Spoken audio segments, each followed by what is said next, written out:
বিশ্বনবী বললেন, লাকড়ি আনো, আগুন জ্বালাও, আলকামারে আমরা আগুনে ফেলবো। লাকড়ি আনা হলো, দাউ দাউ দাউ দাউ করে আগুন জ্বালানো হলো। সব সাহাবীরা ধরাধরি করে আলকামারে আগুনে ফেলবে। ইন দ্য মিন টাইম আলকামার মা এসে বিশ্বনবীর পা ধরে বলে, ও নবী, আমার কলিজার টুকরারে আগুনে ফেলবেন না। বিশ্বনবী বললেন, লাউ কাতা'তা জিলদাক, তোমার চামড়াগুলো কেটে কেটে রোদে শুকিয়ে যদি মায়ের দুইটা পায়ের জুতা বানায় দাও, এক ঢোক দুধ যে খেয়েছো সেটার সৌদ আদায় হবে না, ঠিক কি না? মায়ের এক ধারে দুধের দাম, কাটিয়া গায়ের চাম, পাপস বানাইলেও ঋণের শোধ হবে না, এমন দরদি ভাবে কেউ হবে না আমার মাগো, ঠিক কিনা? 10 মাস 10 দিন কষ্ট দিলাম।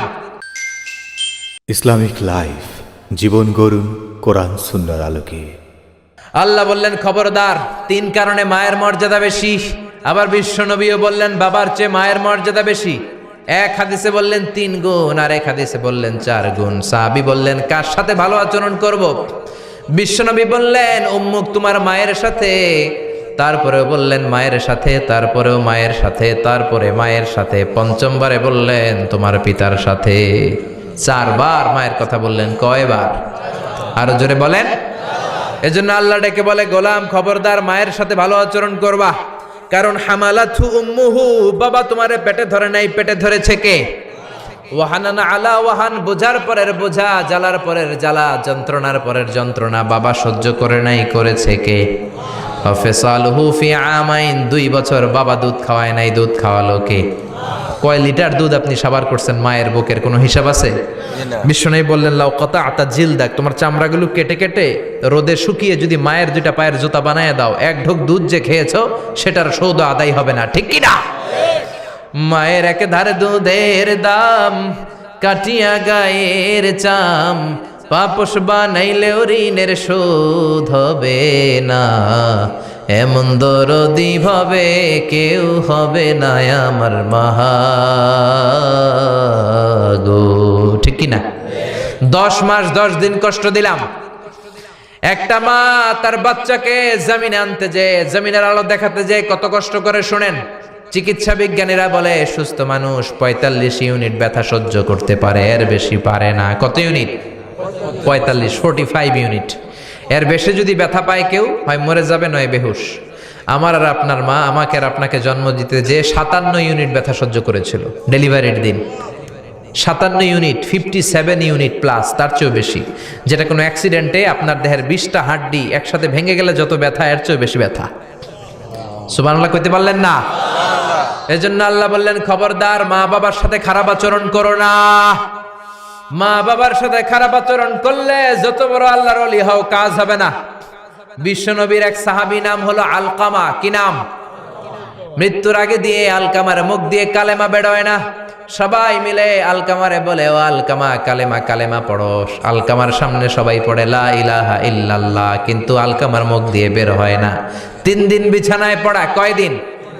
বিশ্বনবী বলেছেন, লাকিনু মাউতাকুম লা ইলাহা ইল্লাল্লাহ, তোমরা তোমাদের মুমূর্ষু রোগীদের সামনে লা ইলাহা পড়ো।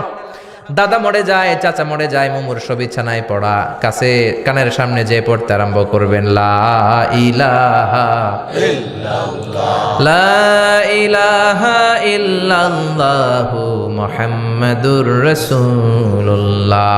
শুধু কালেমা যে পড়বেন, লা ইলাহা ইল্লাল্লাহ পড়বেন, আবার জোর করবেন না, চাচা পড়েন, পড়েন, চাচা কালেমা পড়েন, কালেমা পড়েন, আপনি মরে যেতেছেন, পড়েন, এগুলো বলবেন না। কারণ এরকম জোরাজোরি করলে এমনি তার রুহু বের হইতেছে, তার তো জান খারাপ।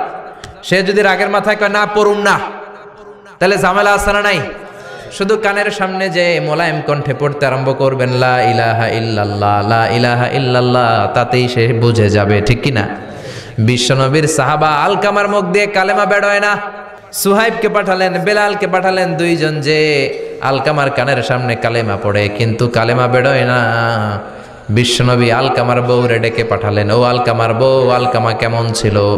আলকামার বিবি বলে, খুব নামাজি ছিল নবী, জিকির করতো, তাহাজ্জুদ মিস হতো না। আলকামার বাবা মা 2 জনের কেউ বেঁচে আছে নাকি? আছে, মা আছে। আলকামার মারে ডাকো। বিশ্বনবী আলকামার মারে বললেন, ও আলকামার মা, তোমার বেটা আলকামা কেমন ছিল? আলকামার মা বলে, ভালো ছিল, নামাজ পড়তো নি পড়তো, রোজা রাখতো নি রাখতো, তোমার সাথে কেমন আচরণ করতো। এই কথা জিজ্ঞেস করার পরে আলকামার মা কান্না শুরু করে দিয়েছে। ডেকে বলে, ও নবী, আমার কথা শুনতো না, বউ পাগলা ছিল, নামাজ রোজা ঠিকই ছিল, কিন্তু আমার কথার গুরুত্ব দিত না, অনেক কষ্ট দিছে আমারে, আজ আমার মনে ব্যথা। বিশ্বনবী বলল, তোমার নিজের ছেলে কি আর করবা, মাফ করে দাও। আলকামার মা বলে, না, মাফ করব না। কি বলে? ভেজাল আছে না নাই? বিশ্বনবী বললেন, লাকড়ি আনো, আগুন জ্বালাও, আলকামারে আমরা আগুনে ফেলবো। লাকড়ি আনা হলো, দাও দাও দাও দাও করে আগুন জ্বালানো হলো। সব সাহাবীরা ধরাধরি করে আলকামারে আগুনে ফেলবে। ইন দ্য মিন টাইম আলকামার মা এসে বিশ্বনবীর পা ধরে বলে, ও নবী, আমার কলিজার টুকরারে আগুনে ফেলবেন না, আমার নারছেরা ধন আলকামা, 10 মাস 10 দিন আমি পেটে ধরেছি, আগুনে ফেলবেন না। বিশ্বনবী বললেন, তাহলে মাফ করছো কিনা বলো। চোখের পানি ছেড়ে দিয়ে বলে, নবী যান, আলকামার ব্যাপারে আমার মনে আর কোনো দুঃখ নাই, আমার ছেলেটারে তারপরেও আপনি আগুনে ফেলবেন না, আমি আমার আলকামারে মাফ করে দিলাম। আলকামার মা আলকামার মাফের ঘোষণা যখন দিয়েছে, আলকামা চিৎকার করে পড়তে শুরু করেছে, লা ইলাহা ইল্লাল্লাহু মুহাম্মাদুর রাসূলুল্লাহ সাল্লাল্লাহু আলাইহি ওয়াসাল্লাম। মা বাবার সাথে বেয়াদবি করলে মরার আগে মুখে কালেমা বেরোবে না। চিল্লা এখন ঠিক কিনা? এজন্য আপনি যত বড় আল্লাহর ওলি হন, যত বড় মানুষ হন, মা বাবার সাথে খেদমতের দরকার আছে না নাই? না না, এটা কইরেলন না, করেন না, না না না করেন। আমি জ্বালায়া, আমি আপনার কথা শুনলে উস্তায় না, আসলে কথা। আচ্ছা, একটা বাংলা ইসলামী সঙ্গীত আপনাদেরকে শোনাচ্ছি। আচ্ছা।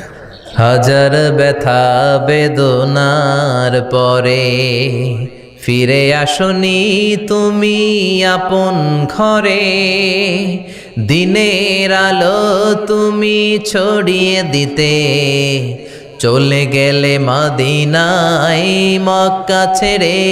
হে রাসূল, তোমাকে ভুলি আমি কেমন করে, হে রাসূল, তোমাকে ভুলি আমি কেমন করে। খেয়ে না খেয়ে দিন প্রচারের কাজে নিজেকে দিয়েছ বিলিয়ে, তাইফের কাফিরেরা চিনল না সে আলো, দুষ্ট ছেলেদের পিছু দিল লেলিয়ে। পাথরের আঘাতে ক্ষত বিক্ষত হয়ে সারা শরীর থেকে রক্ত ঝরে। হে রাসূল, তোমাকে ভুলি আমি কেমন করে, হে রাসূল, তোমাকে ভুলি আমি কেমন করে। পড়েন আল্লাহু আকবার।